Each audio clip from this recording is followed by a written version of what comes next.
This is an explanation for week 10. Week 10's topic is folklore.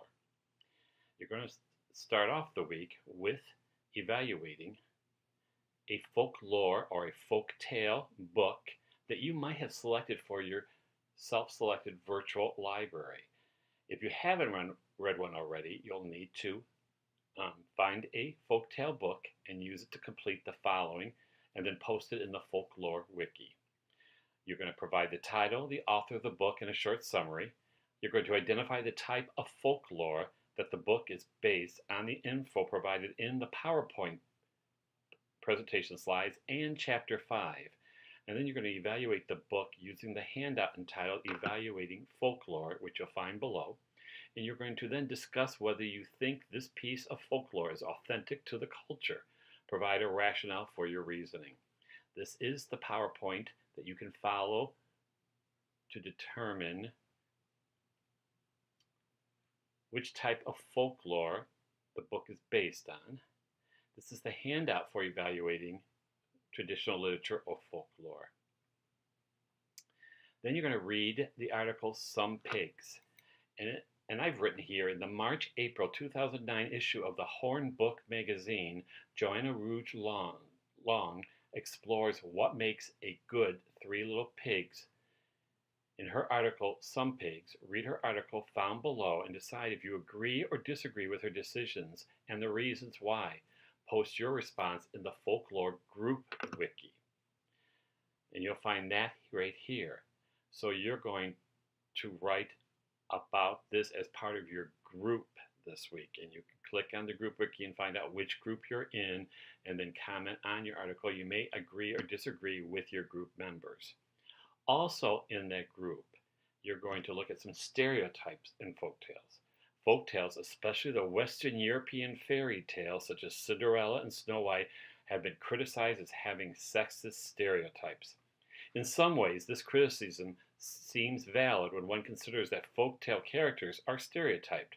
However, the genre, rooted in an ancient oral tradition, reflects its origins. Folktales echo the culture in which they arose.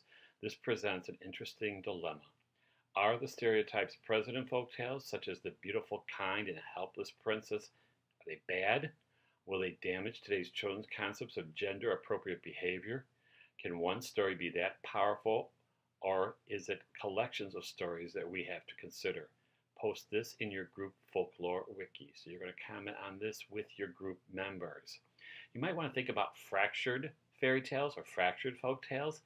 Those are folk tales that people have rewritten, and in some cases, the character that was stereotyped is no longer stereotyped. You may find one of those books and want to comment. They're called fractured fairy tales, and they are fairy tales that have been, I say, sometimes repaired or at least altered or changed to deny the stereotype.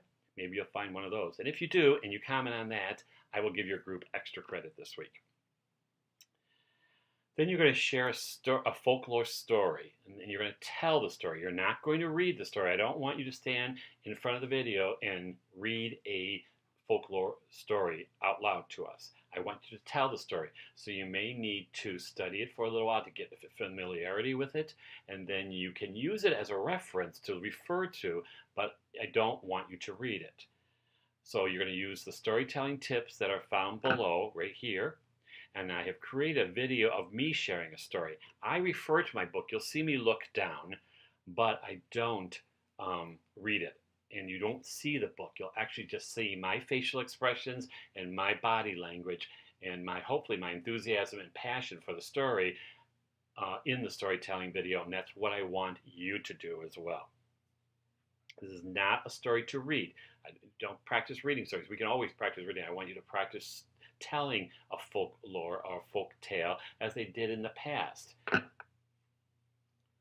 you can put that in your folklore wiki up here, because you're going to have classmates who are going to watch your video and comment on it. And last but not least is the author study wiki this week. And we do have an author study. It's Judy Bloom, and there is a video there, and there are directions for 2 activities, and you're to post your responses or the reflection, whatever the presenters have asked you to do in the comment section of the wiki, and then the presenters will comment back to you. And that is this week, week 10, the activities that you are to do. As always, if you have questions or comments, please don't hesitate to ask me. I will see you online.